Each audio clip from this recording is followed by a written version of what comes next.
Hello, everyone, and welcome to another small screen Star Wars. As always, I'm Julian. I'm joined by Rachel Wilkinson. Hello, everyone.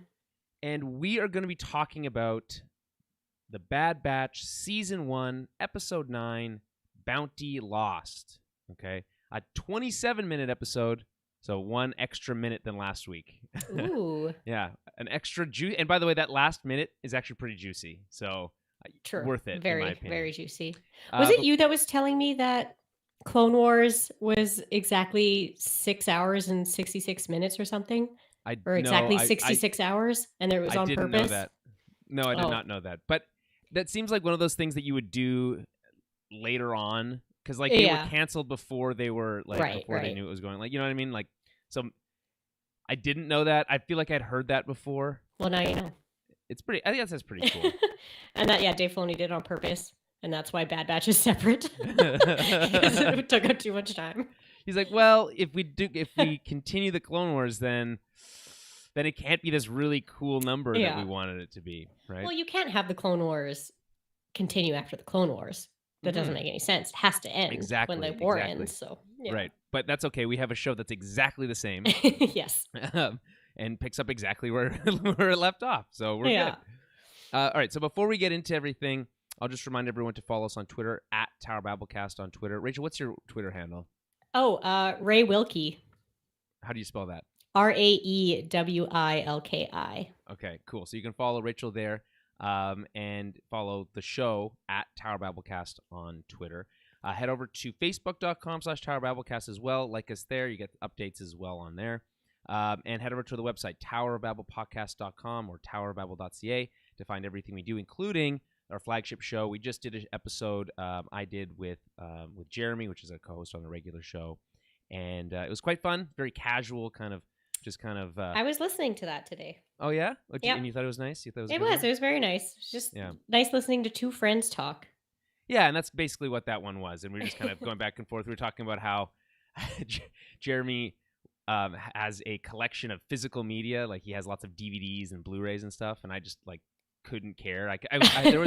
There was a time in my life where I was collecting DVDs, and I have, like, boxes of them. But, like, I stopped after a while. I'm like, no, I don't need this. I really don't. But if and when the internet goes out and the power is still on, then Jeremy will have the last laugh. It's very useful for when you move and you can't get your internet hooked up right away. That's true. So, or if you're like, camping and other things, and you take your laptop. Actually, never mind. My laptop doesn't have. You can't put discs in it anymore. Whose laptop has a disc drive? I guess not mine. Fair. How do you watch a DVD or play a CD in the year 2021? Not easily. Yeah, that's true. Not very easily. Yeah.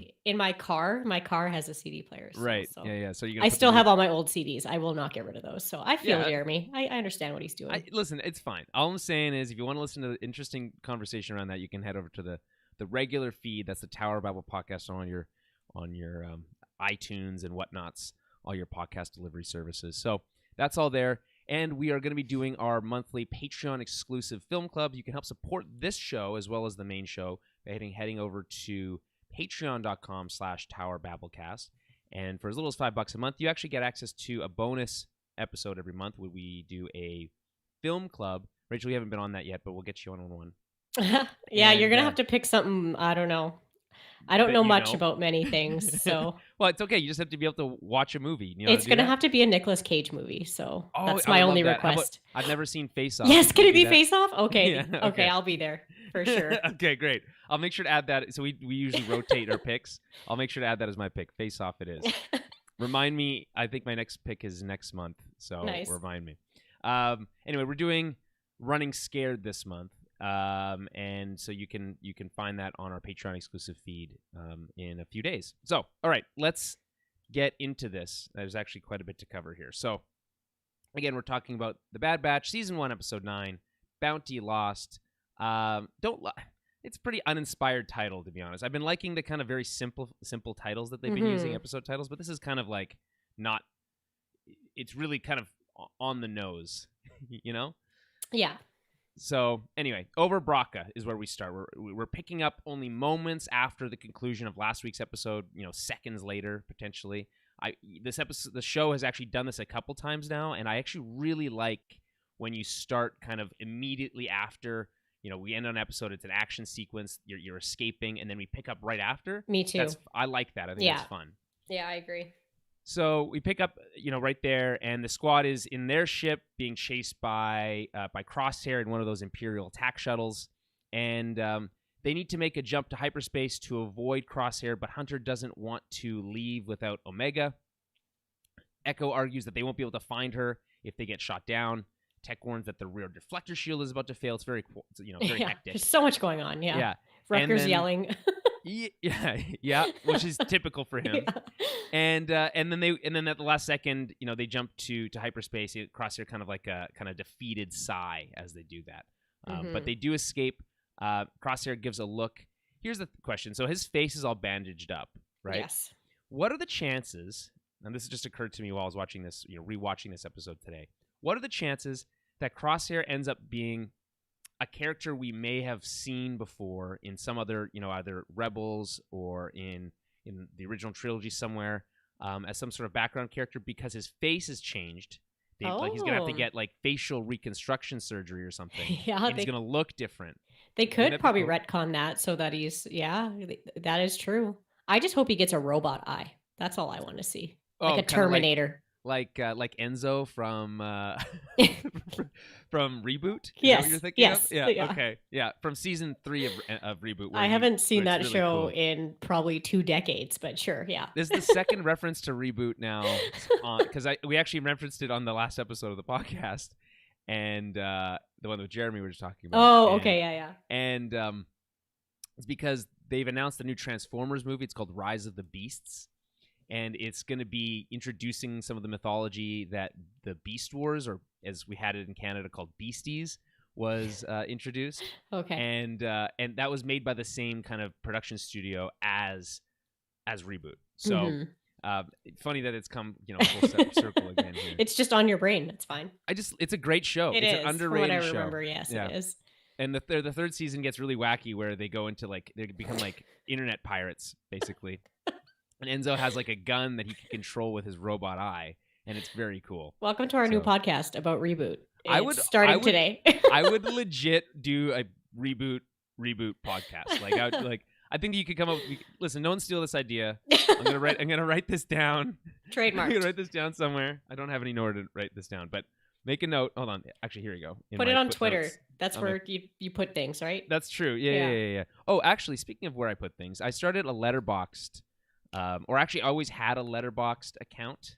Are you familiar with Letterboxd? I have no clue what that is. So I saw you tweet about it, but I don't know what that is. It's a social media for film lovers, I guess. Oh, okay. And the idea is you can just kind of post different lists of movies you like, or just whatever, anything you want, really. And it's all based around movies. So I'm gonna start. Because I typically watch some of these.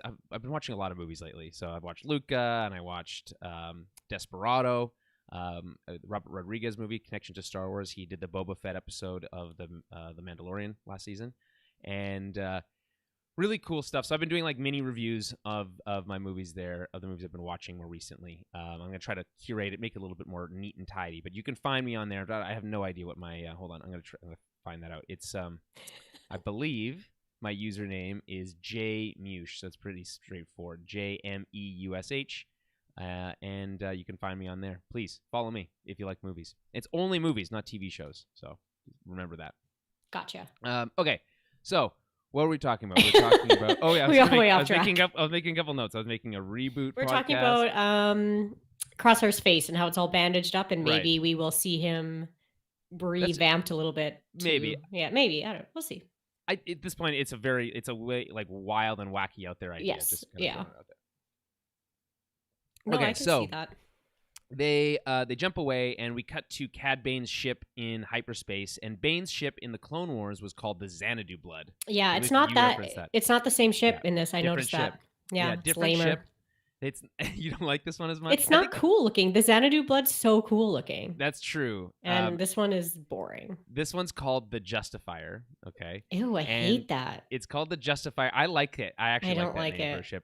And it has a central. Okay, so I read this. This is from Wikipedia, and it has a central thruster that is capable of reorienting itself laterally so that it can align itself horizontally with the ship, which is just a bunch of try to keep up with that.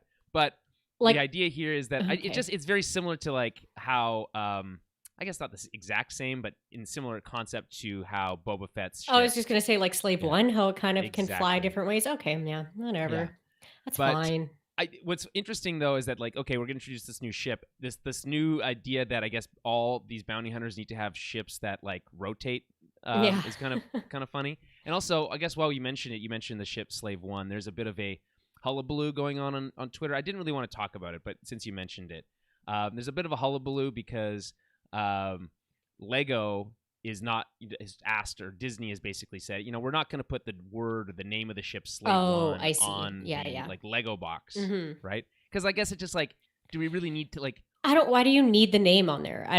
Why are people mad about that? Like, I don't know, because the ship's name isn't changing. Let's be clear. They're not changing the name. They're not removing the name from canon. It's just they're just not putting the name on a box of toys for kids. Yeah, so that seems more than reasonable. And if you're mad about that, you need to take a breath. Yeah, just like take a step back and just breathe it. Yeah. And so the funny thing is, I guess there's like an actor who played Boba Fett in a deleted scene from the original A New Hope is like all up in arms about this, and people are like, "What the hell?" Okay, this guy, it's so sounds stupid. like he doesn't matter. So I don't think he really does.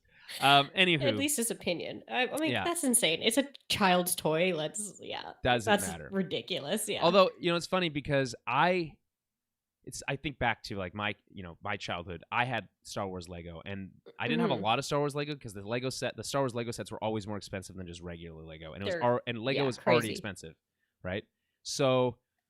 The one set that I absolutely loved was the Slave One. I had a Slave One set, and I don't even know why I'm trying to think of like what was it that like got me excited about the ship. I don't know, but I just always thought it looked super. It's probably cool. just because it looks cool. It probably shot stuff. Who knows? Yeah, I don't know, but I never took it apart. I built it and then I never took it apart. It must be still assembled somewhere in my Lego set. Your parents probably sold it. No, my parents actually their new neighbors. They have like 6 kids. Oh, okay. And so I think they let them play with my toys. Yeah, my mom keeps giving my Beanie Babies to my nieces and nephews, and I'm like, rude, but I get it. Yeah, no. Well, how am I gonna? Those are worth money, mother. How am I gonna cash those in? Yeah. Exactly. Don't let them ruin the tags. Mm-hmm. But so anyway, So that's the Slave One controversy. We'll never talk about it again. So anyway, they cut to the ship, and I thought the musical cue here when they cut to the ship was like really dramatic. Kind of like felt like it was like right out of like an action movie. I thought it was just like very kind of ominous, but we never really see it again. So I don't know. Like I just thought that was an interesting choice. Very cool sounding. I thought. And then we see Omega wake up behind a red glowing ray shield. Typically, the red ones are more dangerous, so it's good that she doesn't touch it. Toto is taunting her about how her stuff was confiscated. Yeah, he's such a little weasel. And I think this is a good, by the way, this is a good point to remind everyone that he is voiced by Seth Green, Toto. Oh, really? Yeah, he Shut is. up. That's super funny. I won't shut up. I'm on a podcast. I'm supposed to. No, that's hilarious. I never would have guessed that. Yeah, so obviously Seth Green, creator of Robot Chicken, he did a lot of great Star Wars comedy stuff, and then obviously was also on Buffy. I was like, you mean on Buffy is what he's most known for? It depends. Both. I mentioned a werewolf. Both. Seth Green, the werewolf. Yes. He was kind of a lame werewolf, if we're going to be honest. But whatever. He was fun on that show. That show was great. Bane comes down to visit, introduces himself with a kind of this classic hat removal flourish, very kind of Western. But important to note here is that his head has like additional cybernetic implants. So he already kind of has these like extra tubes sticking out of his face. That's not natural for that species. And so he has now extra pieces on his head. And this is leading people to speculate and believe that what we talked about, I think, was it last week? This idea that they repurposed the standoff between Cad Bane and Boba Fett into the standoff between Cad Bane and Hunter, and that maybe we're not going to be able to see that scene, or it'll be different than what they saw in the animatics, right? From the Clone Wars episode that we never got, right? Where, spoilers, Cad Bane gets shot in the head. So yeah, you're talking under his hat, right? Yeah, under his hat. Like he's kind of got like a metal plate on his head, eh? Exactly. Yeah. Yes. So people are speculating, and I think it's a completely reasonable speculation that it's a sign that did actually happen, that he did get shot in the head, and probably by Boba Fett, and it was probably in a very similar fashion to what we saw. If we're going to see it in live action in the Book of Boba Fett, when they talk, they already mentioned that there's going to be some flashbacks, exploring a younger version of the character there. Maybe that's where we finally see it. Could you imagine how cool that would be? That'd be very live cool. Action? Yeah, it'd be super cool. Ooh. Yeah, and it would just really expose what we already get, which is this really cool Western influence from Cad Bane. And we've enjoyed it last week, and we get to enjoy it again this week. And a lot of Star Wars fans don't watch the animated shows. Whatever, I'm not going to begrudge them, but they do watch the live action stuff, and be able to see this character brought to live action with that like Western, like really on the nose Western feel, I think would be really exciting for them. So, for sure. Yeah. I think he'd fit very well into The Mandalorian as well, because The 100%. Mandalorian kind of already has that sort of Western-y feel and those sort of standoffs occasionally. So I think he'd fit in super well in there. So totally. But I mean, if the Book of Boba Fett's picking up right in that same timeline, well, we don't know. It might have a similar feel, but yeah, we don't know. We just don't know enough about that show. I think it did wrap filming though, so I guess we might get more. We get more soon on that. I did have a note here that how much I love the banjo interlude for Cad Bane that came on. It was just very banjo-y and very like Wild West. You even had those like kind of, I don't know what you call them, the little flutes in the background too. Yeah. That's like very, again, similar to last week when he first exactly. arrived. I just really enjoy all the music and like the lines that they give him sometimes. He's super cool. He has very cool lines. He does. We'll talk about one specifically later. Ooh, I wonder if it's the same one, probably. I think it's probably the same one. Yeah.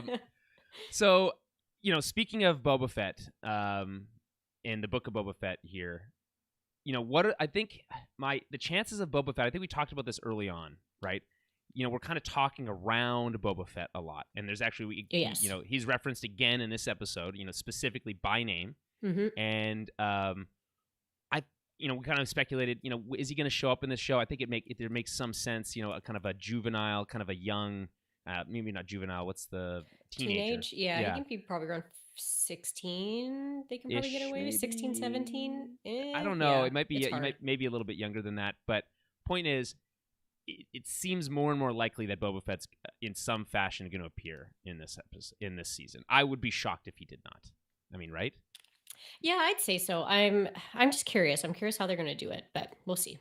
Well, we just don't know anything about what Boba Fett's doing at this point. Exactly. But, I mean, like I said, we already know that there's a connection between Boba and Fennec. Fennec's involved in this season. Boba Fett's been, now been mentioned. I just think, at this point, with his name being dropped, it's kind of like the what the hell is it called?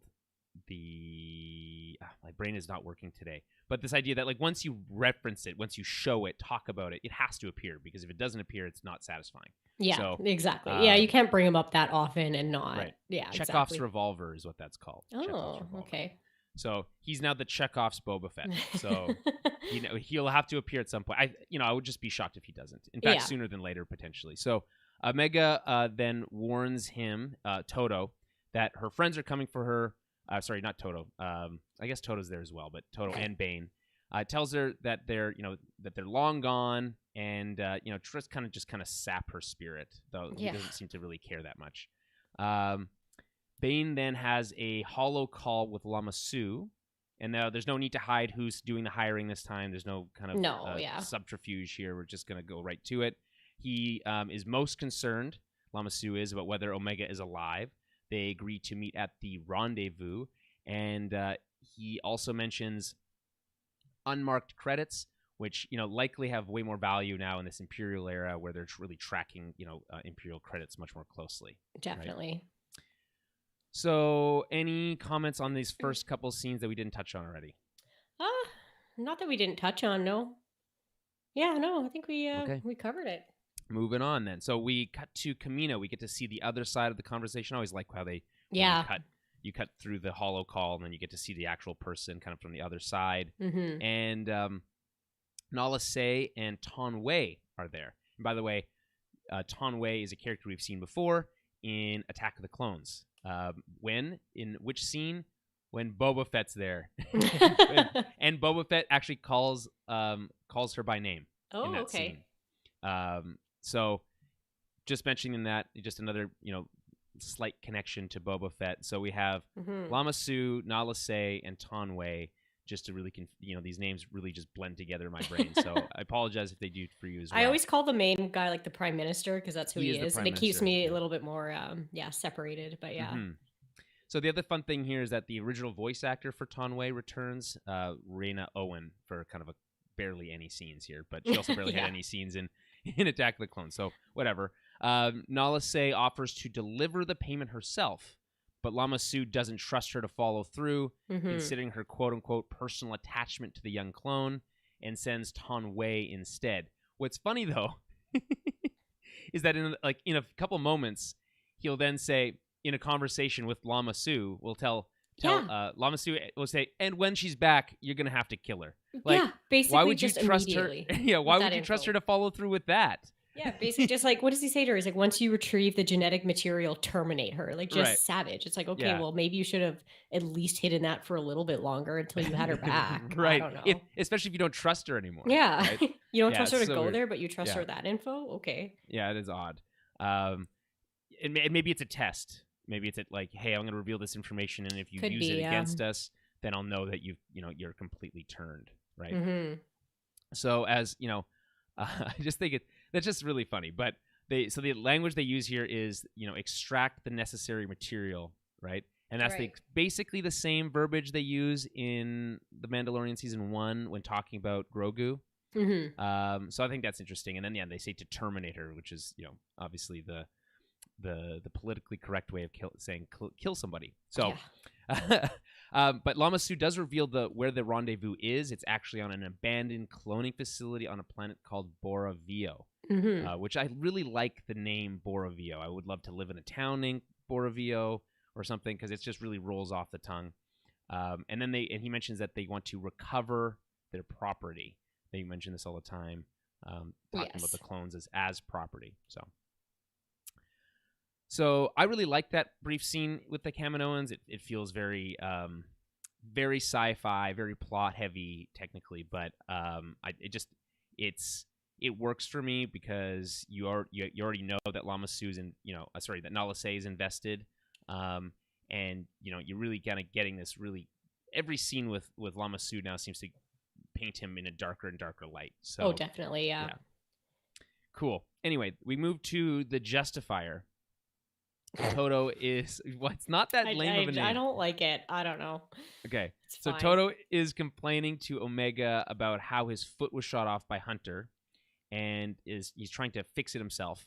Omega offers to help fix his leg for him since it's, quote, just a simple booster adjustment that she's done a bunch of times with AZ3, referencing that medical droid that we've actually seen many times and I think is now dead. So unfortunately. Probably, yeah. Or completely reprogrammed. Yeah. It's not good. Anyway, just important to note that she's kind of sowing her own discord here between Toto and Bane. It doesn't seem to really work for an extended period, but enough to help her later. Just basically mention that Bane's not really treating him very well. Yeah, right? He's like, he doesn't even care about you. Yeah, some friend he is. Right? Yeah. And then back on the Marauder, now they're kind of sitting in space. Tech is looking up the bounty hunter based on Hunter's description, and they find Cad Bane in the Old Republic files. Quote, there's this line here from Echo that he had multiple run-ins with Jedi and tried to abduct Chancellor Palpatine. Always like when they're just referencing things we've actually just seen without, going too deep into it, because if you want to learn more, there's the Clone Wars. Yeah, there's hours of footage. Right. Yeah. So I don't know if there's hours of Cad Bane footage, but there's at least multiple episodes and arcs, including the hostage taking arc, which is probably his best. That's one of his, the main one there. Mm-hmm. But I think it's just helping the audience realize how dangerous Cad Bane is. He's definitely fought and survived the Jedi quite a few times. So he's it's just kind of reiterating that he's not just some low paying bounty hunter. Well, totally. And the way it's said is very reminiscent of how, there are these offhand comments in the original trilogy or what have you, where I fought in the Clone Wars, and that one line leads to all, an entire television series and a whole prequel stuff, so many things, right? And this is just kind of brief description, and if this, rearranged the timeline a little bit, and this show had come out before the Clone Wars, you could imagine them then taking that line of dialogue and building a bunch of those Clone Wars arcs off of it. So it just feels very natural. A part of Star Wars kind of fits in with that kind of connective tissue that we've kind of come to appreciate. Definitely. So Wrecker is confused about why all these bounty hunters keep coming after Omega, and Tech has an explanation. So he further studied her genetic profile and discovered that she has pure first-generation DNA. Now, I was kind of surprised when he said first-generation DNA. That's pretty cool. The way that they're talking about that. I was like, okay, interesting. What's that mean? So she's completely unaltered, unlike the rest of the clones. And the reason I was like, oh, that's interesting is because obviously, when we think of first generation, we just referenced this in conversation with Rex, right? Rex is a first-generation clone. Right, yeah. But not the same. Not the as same, we're talking about here, right? She's completely unaltered, unlike the rest of the clones. And, other than the fact that she's a girl. But really that's not really an alteration, because technically we all start as girls at the embryonic stage. And then, I did some deep dive on this. Yeah. Okay. Because I was trying to look up. You're like bullshit. At first, I was like, "Okay, wait though," and I looked up about kind of like identical twins, and I was like, "Can you have identical twins that are male female?" Yeah. But they said straight up, like 99.9% of the time, identical twins are the same sex.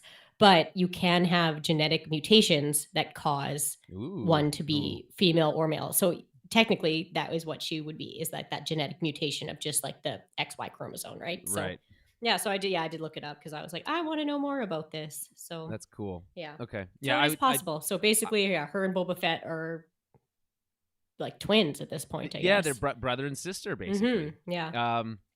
Which...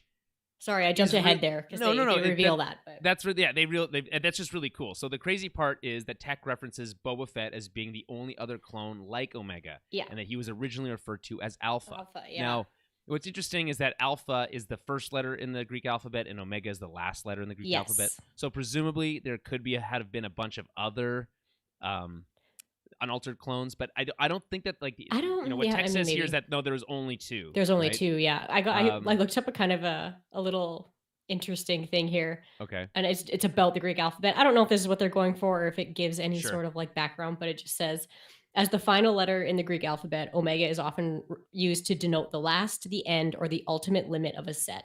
In contrast to Alpha, the first letter of the Greek alphabet. So they're kind of like contrast of each other too. So I don't know if that's gonna like relate to anything, or if they were going off any of that, or whether they just didn't care. But no, I think I just thought it was interesting. I don't think you'd pick letters from these specific letters from the Greek alphabet without knowing what they reference. I mean, the Omega typically references the end of something, like you mentioned. That's been used like that in so many different ways. Oh yeah, so I just feel like Star Wars loves doing this, like twins and dyads and two and rules of two and opposites and light side and dark side. So there's always these little nuances. That's such a good doubles. Call. Totally, absolutely. So they mentioned that that Boba had disappeared at the beginning of the war, so they assume that she's the last living source of Fett's DNA, and then they rightly assume that since she's valuable to the Kaminoans, they must have put the bounty on her. So I like that they kind of connect that dot really quickly. And the plan now, though, because they can't really do anything, is to check with Sid to see if she knows anything. And in the meantime, they'll just keep monitoring comms. What jumps out at me in this scene is I just think it's really well lit, considering they're mostly, the characters are being mostly lit by the light of the like blinking lights and stuff within their ship. And you can really see the film, like the film grain come through, and obviously this is not shot on film. Yeah, I was like, I did not notice that. So it's something that they put in digitally. It's to make it less perfect, basically. Oh, okay. And to make it look more in line with the films. Yeah, by the way, the prequels also shot digitally, also added post-production film grain. Oh, okay. And it's something that you'll see in, like, if you watch like a 4K cut of like The Godfather or something like that, that film grain really comes through. It really adds to the authenticity generally of those types of like old film footage. And so it lines up with some, like, to keep it looking consistent with the the look of like the original trilogy, for instance. Okay, now, yeah, that makes sense. I don't think it's used as heavily or if at all in the early seasons of the Clone Wars. I know it's introduced in obviously it's there in the final season of the Clone Wars for sure. I noticed it there. And I don't know if it's in the Rebels, but yeah, I think their production value kind of got boosted up quite a bit between the first season of the Clone Wars and the last season. Well, yeah, that's what happens when you get bought by Disney. Yeah. So, anywho, that's just something to note there. So yeah, they said their plan is to wait and just monitor comms. So we cut back to the Justifier, and Omega is trying to coach Todo through his repairs, and then convinces him to let her out, since she can't escape off the ship anyway, right? And so there's this. You get to see Todo using his broken leg as a cane, and Yeah. and then also he balances on his one booster to like let her out. He has to like jump up and like balance with, and then press the button, which is funny because he was very precise with that single booster last week when he was knocking the weapon out of Omega's hand. No, so, he's just kind of very convenient. Yeah. So Omega starts putting his leg back on, and they have this kind of like brief conversation about how long he's been working with Bane again, and then just basically reminding him that he's not being treated very well, and that he should be treated better. Todo asks her to adjust the calibration on his leg, but she uses the opportunity to knock him out and look for her comm device, which had been confiscated. Up in the cockpit, Bane has arrived at Borovio. He's coming out of hyperspace and begins landing the ship, and he calls for Todo's help. We see this absolutely stunning establishing shot of the abandoned clone facility. Yeah, that it looks like so raised cool in the clouds and has a very distinct, Cloud City on Bespin look and feel to it. Obviously, it's kind of sunset look, but is, I think, a little bit more reminiscent of the cities from the Jetsons of all things, because because I think that these are not like the Cloud City is floating, right? Right. So I don't think these are floating. I think they're attached to a ground somewhere. Oh, okay. And I'm not sure for sure. I could be wrong there. But that's the vibe I got. I thought it was a really cool look. And by the way, like this idea of taking this Cloud City vibe and then taking these Kaminoan buildings and shapes that we're familiar with from Topeka City on Kamino is super cool, right? Like it's really mysterious. It just fits. It like you're like, I've never really thought about what another cloning facility would look like, but this is so cool. This is obviously what it would look like. Yeah, right? it's very interesting. Mm-hmm. So back in the ship, Omega is searching for her comms device, like I said, and running out of time as Bane comes to look for Todo. She finds it just in time to escape off the ship and contact the squad. And I like this line as he wakes Todo up, and he's like, Mr. Bane, she's obviously, right here. Yeah. Oh no. Yeah. That's very good. A little bit of lightheartedness in the middle of the episode. Yeah. Any thoughts on this scene with Todo and Omega and arriving at Borovio? Yeah, I thought it was quite cute. Like she's very obviously like trying super hard to get him to kind of turn on Bane, and he still won't do it, but she's still able to get him to do what she wants because he's just kind of dumb. So yeah, it's like I feel like she's constantly kind of underestimated too because she's a child. 100%. So he's just like, okay, yeah, I'll just let this kid out and she can fix my leg. And then like I don't know what he was thinking, how he was going to get her back in there, but I guess he assumed he'd be able to yell for Bane if he needed to. Right. But yeah, it's like, obviously you're going to get in trouble, Todo. I mean, don't tell him. Yeah, like, okay. All right, buddy. Yeah. So back on the Marauder, Echo tells the rest of the squad that Sid isn't able to help find Bane, despite knowing a lot about him. But just then, Omega's comm signal comes through. And I'm not really sure how this works, considering how far away she is. They had to go through hyperspace to get to this planet. How is her wrist comm able to contact?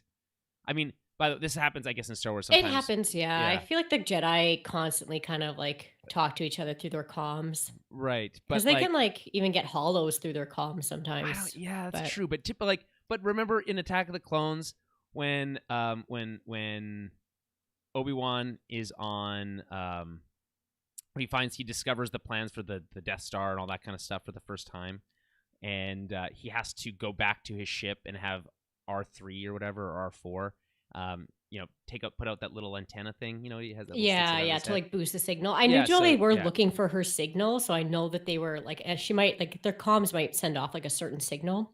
Right. So I'm assuming on the ship they can kind of try and dial into her specific signal and then like, elevate it to like sort of ping where she is. But they can't do that either because it's too weak. They can't discover where she is exactly, and they have to boost the signal just to be able to talk to her at all. Yes, yeah. So back on Borovio, the conversation continues, and Omega doesn't know where she is, and therefore can't tell them where to come to rescue her. Echo says that the signal's too weak to establish a trace, and Tech tells her that she needs to create a power surge for them to be able to find her. I didn't really follow the logic there, but I do like that the whole team is involved in trying to help her here, as best they can. Tech kind of walking her through what she needs to do to be able to help identify where she needs to go, all that stuff.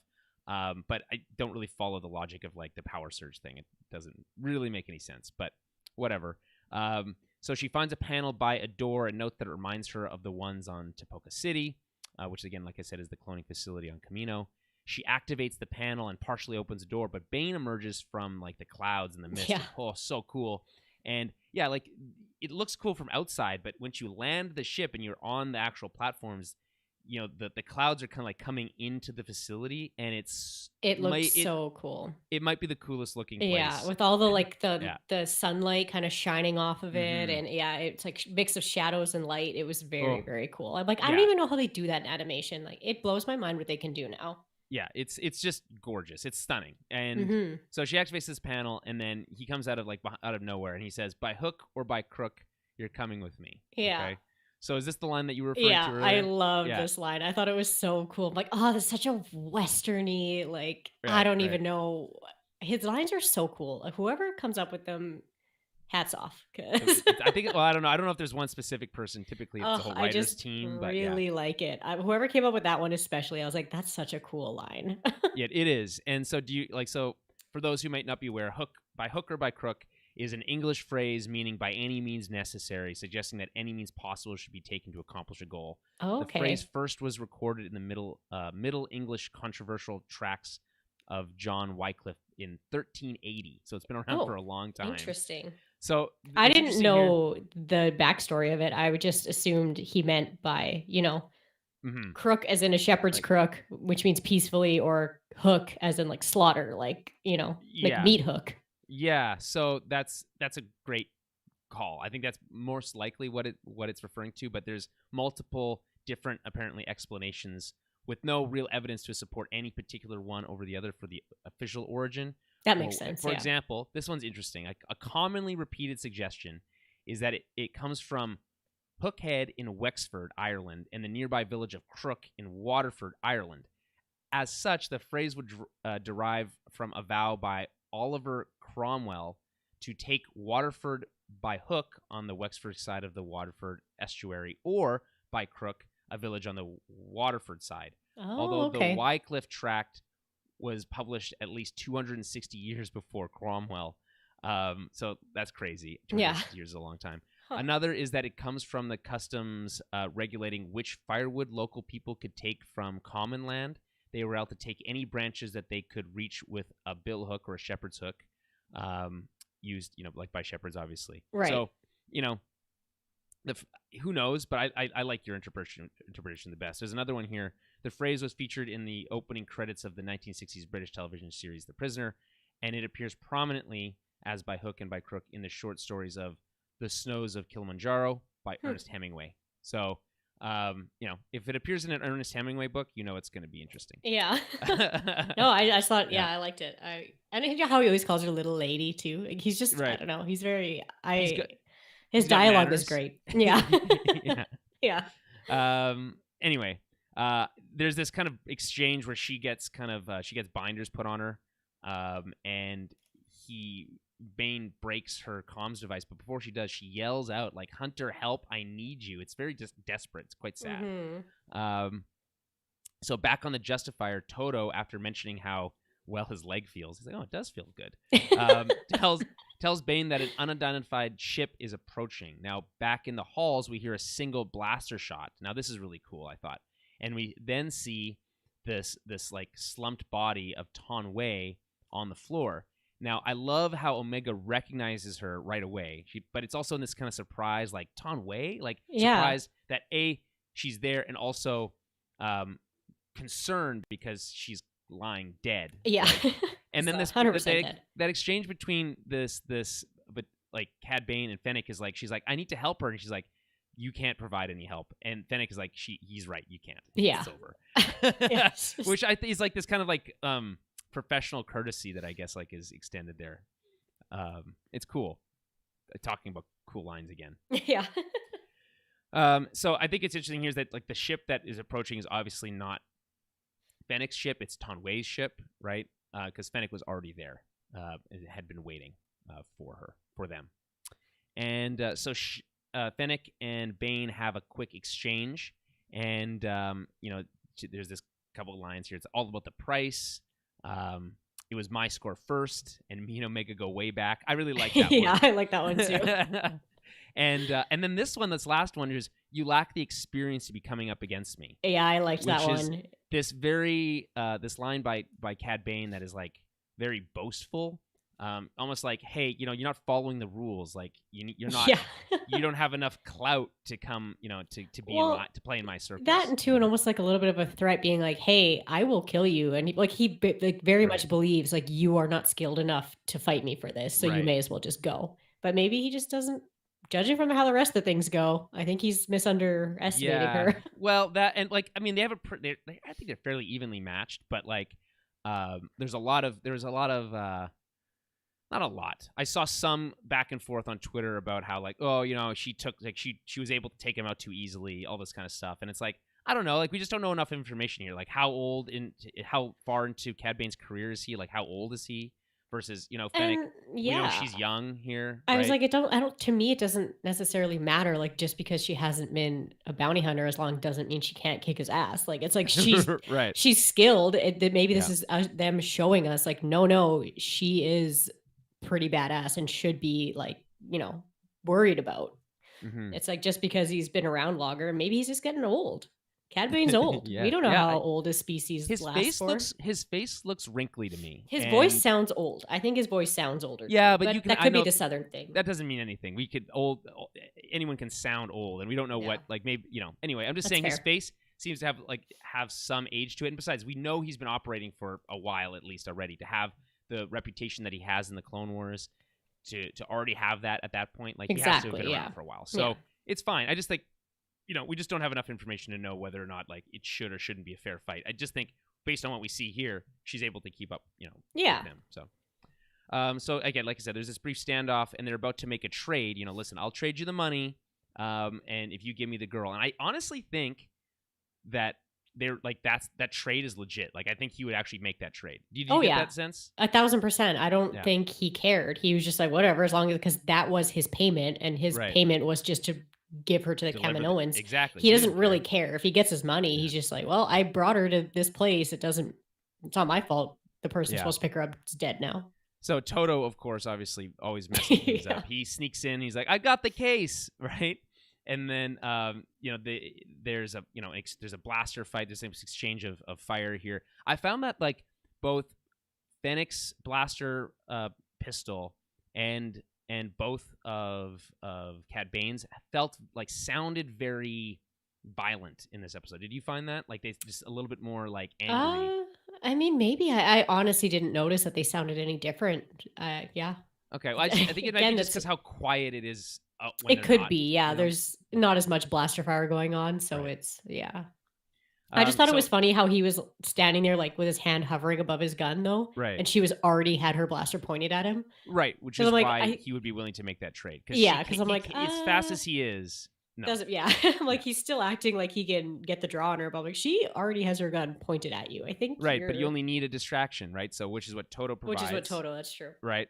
And so he steals the case. Taking the opportunity, Bane starts blasting. There's a firefight, including some thermal detonators. This causes the credits to be lost over the side. By the way, I just think it's like, oh, great. Now all the money's Toto's gone. Just holding onto the case and it's just spilling out. No attempt to save any of them. Yeah, he just doesn't care. And so Omega makes a run for it. She's still bound in these kind of the binders, the handcuffs. Fennec and Bane. By the way, I like that he calls her Shand, right? Yeah. It's like a little. It feels dismissive, and it's just a very cool. I like it. So they search for each other in the clouds. It's kind of this quiet, kind of creeping thing. But she gets one over on him with a timed thermal detonator of her own, knocking him out. Okay. That blast was like, whoa. At first, I was a little bit like, holy shit, are they gonna kill Cad Bane here? Like, they might. And that's the thing. That's the thing, because like we've said before, the stakes are high. Like it's not necessarily a lot of these characters. Any of them could die at any point.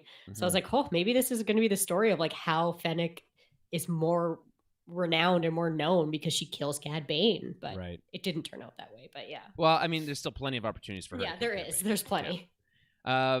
So Omega makes a run for it. Like I said, still bound. There's by the way, I like the line, "You should know when to quit," Shannon, from Bane. That's really good. Yeah, and then she blows him up. Yeah, right. So back with Omega, she finds herself in a dark room with green tanks full of gross-looking mutated creatures in it. And what's important here is that despite this is a Kaminoan facility, this is in stark contrast to the like sterile white we see on Kamino. Right? Oh yeah, they look gross. It's so funny. I'm like, why would they just leave that there? But yeah, I don't know. I don't think it's a I don't think a lot of people know where that facility is. You know what I'm saying? No, like probably it's kind of not. a secret. And so these tanks, I think, are most reminiscent of the cloning tanks we see in episode 9. So, do with that what you will. It's the worst Star Wars movie, but at least it's got some connections to cloning. So, anyway, she turns on the system and she starts a broadcast out to the rest of the squad. And instead of see, this is why that line about the power surge is weird, because why doesn't he tell her to find like a broadcast station or something instead? Which is what happens here anyway. Gets the message out. So anyway, I thought that was weird. So she turns on the system, starts the broadcast. Back on the Marauder, Echo spots the transmission coming from the Leto system, which is, by the way, the first reference to that system we've ever had. Oh, is it? Okay, I was going to ask you about that because I didn't look it up. Definitely did. I was like, it's in the Leto system. Where's that? Yeah, it's right next to Tatooine.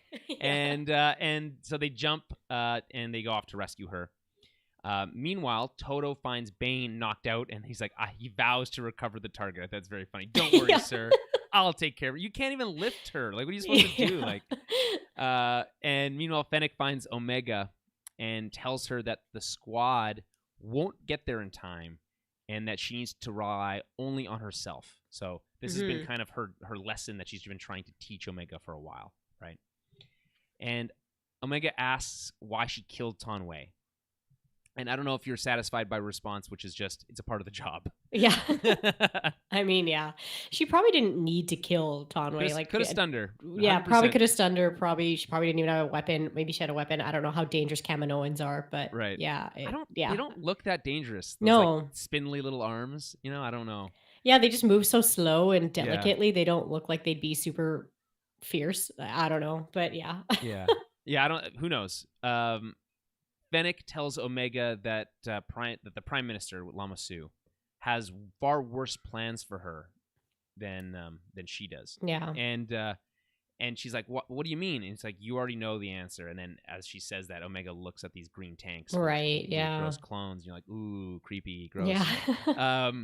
So where do you think? So let's play a quick game here. Where it's like, where does, assuming that the squad doesn't find her and she actually goes with Fennec, she convinces her, where does Fennec take Omega? Does he take her back to like to meet who does, I don't, see, that's where I can't see sorry, what's the other Kaminoan's that's name? What I'm looking up right now. Nala Se. I can't see Nala Se getting Fennec to bring Omega back to Kamino, because that just doesn't seem like it would be ideal. I don't know, like maybe she has a safer place she's thinking, or she has other contacts, or she's going to tell Fennec to take her and take her someplace safe, or pay her to take her someplace, like go find a nice family and like give her there, like kind of thing. or go hide her, right? or just run. Like, find a good family to adopt her. Right. Yeah, I'm not too sure. I mean, I guess maybe we'll see because, I mean, yeah, I guess maybe they're not going to be hunting her as much, but I don't know. We don't know. We might still see it happen, but I don't think it's the last we've seen of Fennec. No, I don't think so either. Yeah. But I do think Fennec, I even thought this kind of beforehand, like I think she has a soft spot for Omega. Well, so 100%. yeah, I don't think she has ill intentions, and I think she honestly would try to make sure she's safe even after she gets paid. Right. I think she would at least have a little bit of like well, I guess you can just hang out with me and maybe I'll train you how to be a bounty hunter. I don't know. Right. Just like your brother. Yeah, exactly. Right. Okay, so Fennec says that she's there to help Omega, but Omega's obviously rightfully skeptical because you said that last time. And Toto interrupts them, but Fennec takes him out with like one kick. It's like super funny, and then and then Omega uses the distraction as an opportunity to escape herself. She drops one of those tanks onto Fennec, causing one of the dead clones. Mm-hmm. I think what looks like a Kaminoan. It looked like a Kaminoan to me. It was kind of spindly and had a big head, and it was sort of not a big head, but like long arms and a long body. More than anything, it kind of looks more like the traditional like South Park aliens. Yeah, actually, it's true. So maybe that's a kind of sign that Yeah, I like how grossed out Fennec seems at that too. Like she's not hurt; she's just kind of like just disgusted. Yeah, and I would be too. And I think that like they make it look super gross, and it looks look like it's rotting. Real. Like it's just been sitting there. Ugh. Yeah, it's really cool. I think it's really some like the way its weightlessness basically comes across too is really dead body. So yeah. Hey kids, you want to see a dead body? Yeah. Anyway, so Fennec says she's there to help, and Omega makes her way to some flight pods that she sees.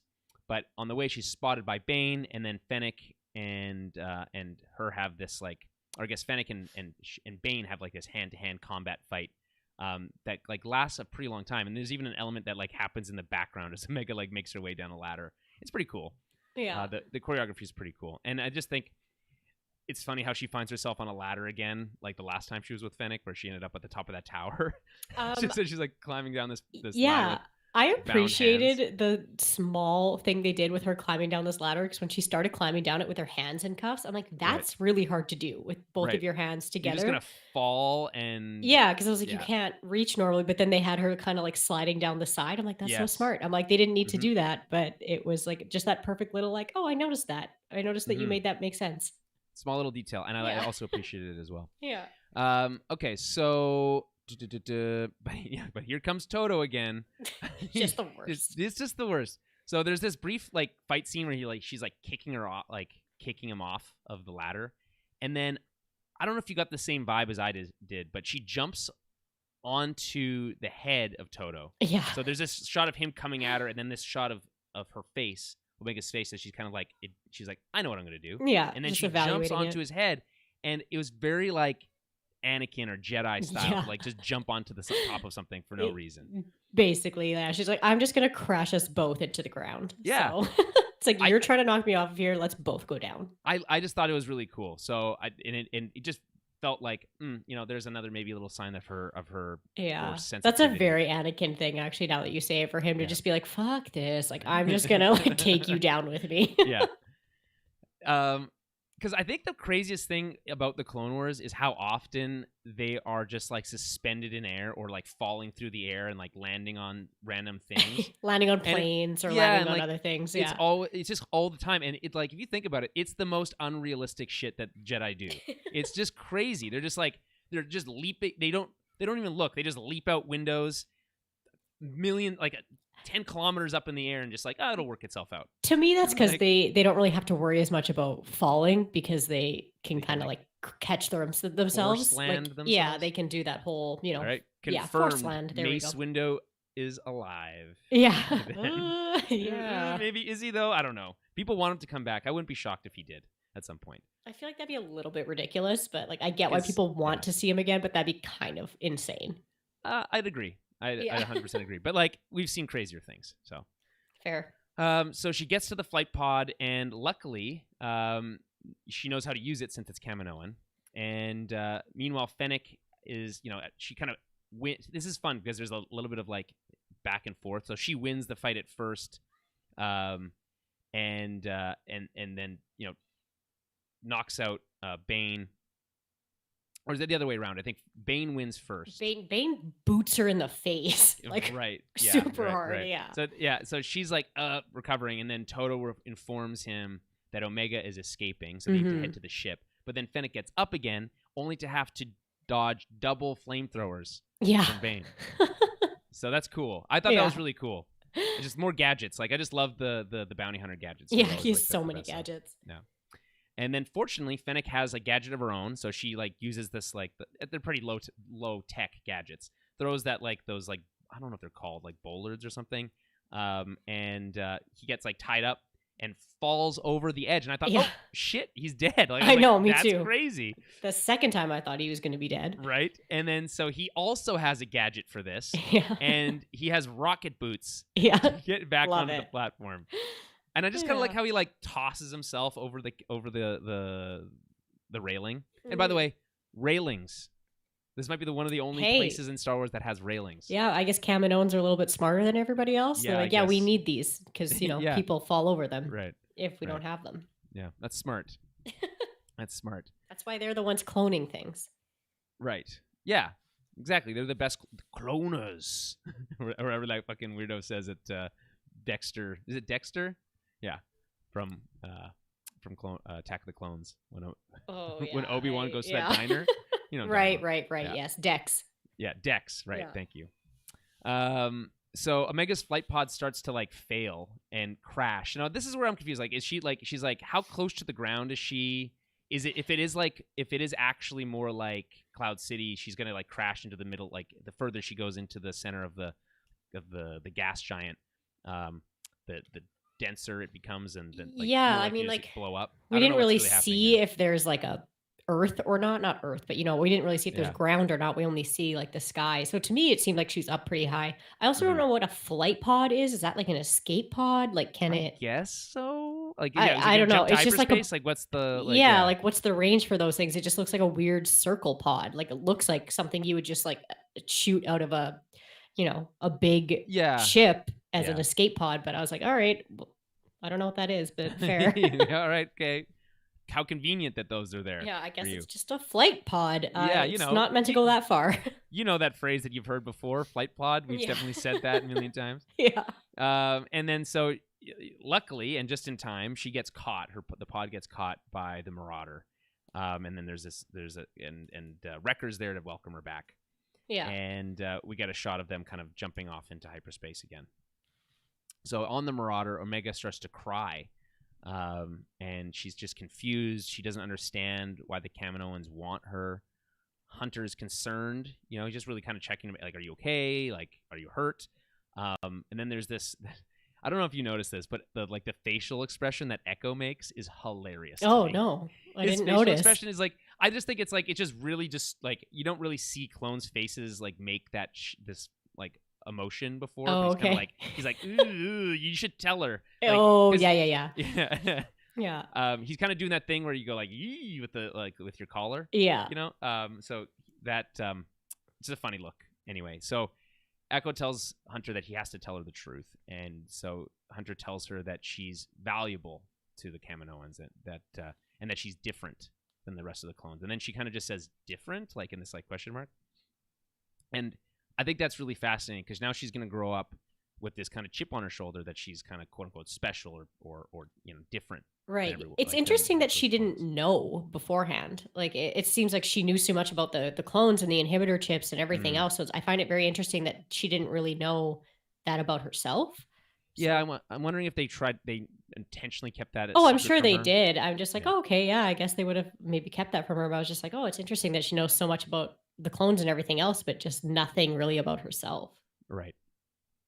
And then, like I said, there's a shot of them leaving the planet. Back on Borovio, this is that extra minute, by the way. This is that like 1 extra minute of content. That's good stuff. Yeah. Bane gets back to his ship, but it looks like Fennec has sabotaged it. I love Toto. It's been sabotaged. And he just growls. Yeah. Bane is pissed as he looks out the cockpit window to see Fennec's ship flying off. And then we cut to Fennec's cockpit, and she's, taking a holo call from Nala Se. She wants an update. Fennec tells her that the same clones from Pantora rescued her. She offers to track them, for a price.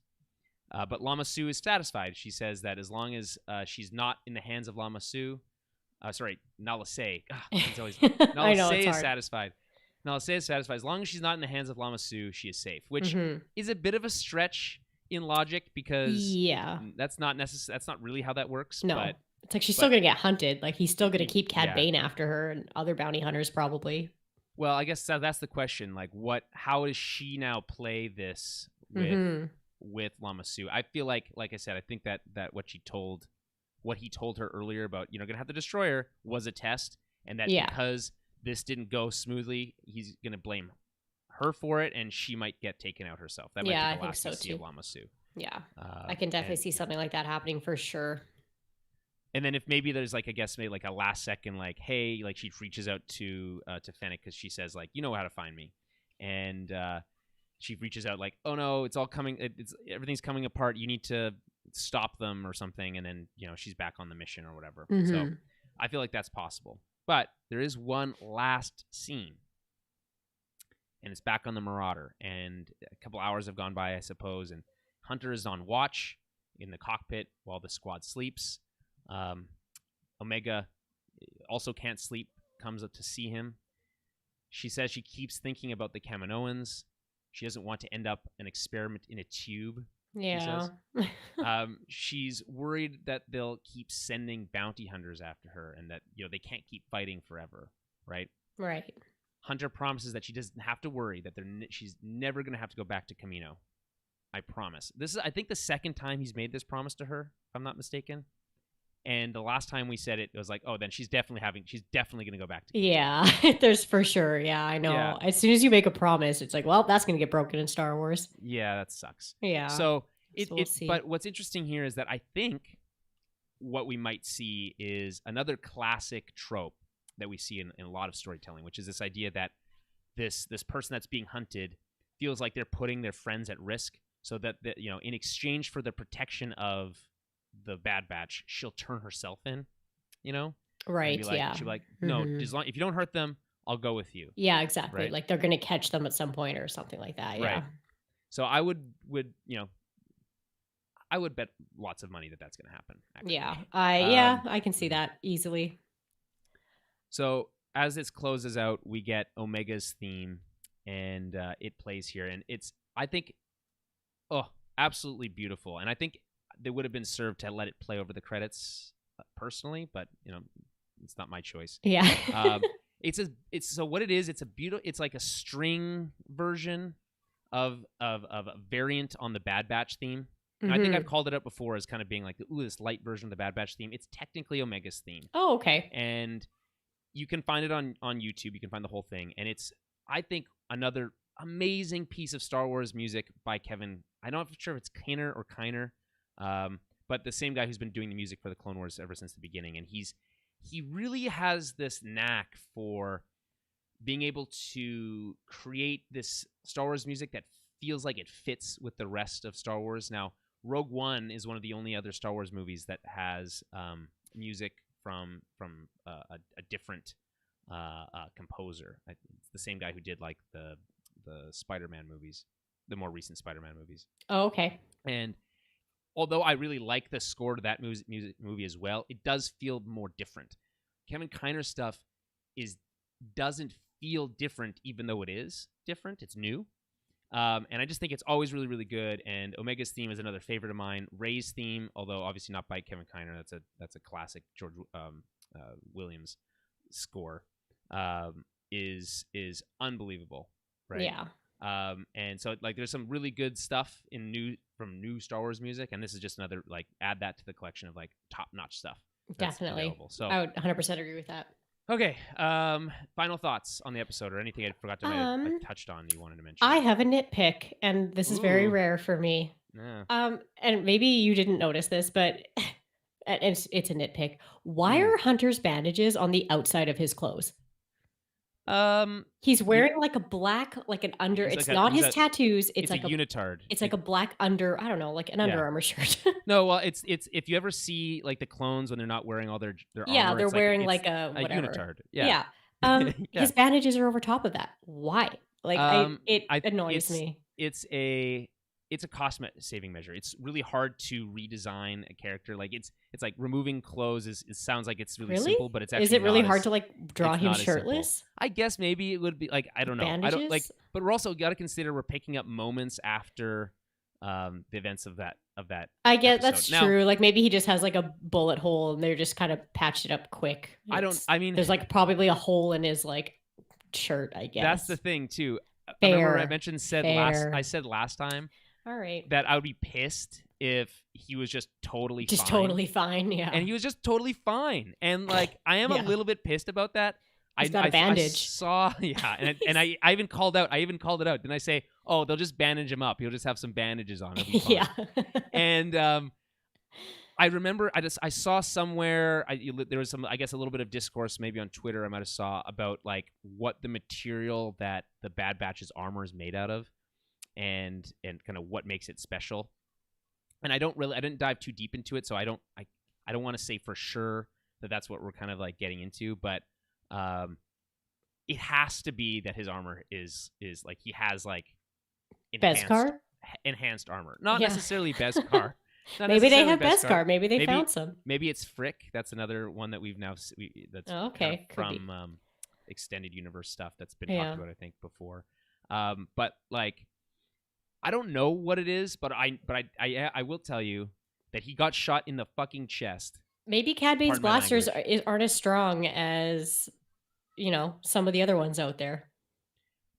You really think Cad Bane's going around with weak ass blasters? No, but maybe he's like more used to shooting like people who aren't wearing crazy armor. Yeah. Sorry, I'm about to sneeze. I'm gonna. Gazoon tight. Yeah. It's my allergies. They're real acting up right now. So put your glasses back up your nose. I'm just warning you that you might have to cut that out if it happens. It's fine. We are wrapping up here. I guess again, I'll just give my final thoughts while you sneeze. Yeah. I think this is a absolutely stunningly beautiful episode, one of the best we've ever seen. Right up there with last week's episode, which Agreed. I thought was really great looking. And all that being said, I feel a little bit disappointed that this kind of wrapped up so quickly. That she was captured at the end of last episode. I would agree with that. Actually, I could have seen like a good 2-episode arc on this. It just feels really convenient, right? Yeah. Between Hunter not being injured, with Fennec appearing as kind of like this Deus Ex Machina in the episode. Like it just really. I know, no, she's technically not one, but it has that kind of feel to it. So I appreciate kind of the look and the style and some of the emotional, growth that Omega gets through this experience. I can appreciate that. I think it's good. Yeah. But I can also on this, the other side of the coin say, it's a little disappointing to not have had this stretch out a little bit longer, really to, drive the stakes home, because otherwise it just feels like, okay, Omega's kind of, she's indestructible, untouchable, True. Yeah, you're right. I feel like they honestly even could have used this as an opportunity to like have Fennec team up with the Bad Batch to try to, get Omega away from Cad Bane. It might have been nice kind of an interesting way to for her to be able to be like, okay, I know where they are, but I'm going to whatever, team up with Bad Batch, help them, yada, yada. So yeah, you're right. We really could have seen probably a little bit more here. It was just kind of nice and quick and tidy. Mm-hmm. Any other thoughts on the episode? I have no more notes, so that's about it. But no, you're completely right about how like beautiful it was. Like we said before, with all the kind of the mist and the lighting was really cool. And they're just showing off at this point. Yeah, yeah, it's very, very interesting. I like it a lot. No, it just seems like they're staying on theme and they're putting in the work with all the different lighting and angles and that kind of stuff. Mm-hmm. So, yeah. 100%. I agree. I don't think it was as creative from a like cinematography standpoint. No, like the camera work wasn't maybe as it was more kind of by the numbers a little bit in some ways. But I think that's fine. We're dealing with again some like heavy action and yes, we actually really get to it lingers on it. We get to see it. They're not cutting away, and there's, like I said, a lot of some emotional growth from Omega here. So there's some Definitely. good stuff here. Yeah, the what I action was think good. is The lines were good. Great. Yeah. Well, the one-liners are Yeah, some killer. good one-liners, and that's what I like from Star Wars. I like some good character one-liners. So yeah, absolutely. So anyway, it's a mixed bag for me. And again, we're back to a position where I'm like, man, I really don't know where we're going with this. Like, is Crosshair going to come back up now? Are they going to take some more odd jobs? Like, what's really, like, how's this all going to work? It just really kind of up in the air for me. So that's exciting, at least. Don't know where this is going. At least we can put that there, at least. So. Mm-hmm. Okay. I will remind everyone to follow us on Twitter at Tower Babblecast, Facebook.com/Tower Babblecast as well, and head over to our website, towerbabblepodcast.com or towerbabble.ca, and find everything that we do. This will, we're recording right now on Mondays. We'll still try to shoot for Sundays on days that work. Next weekend is the holiday long weekend. It's Canada Day long weekend next week. So likely Monday is the recording date again, likely. So until then, we'll see you in a galaxy far, far away, and we'll talk to you soon.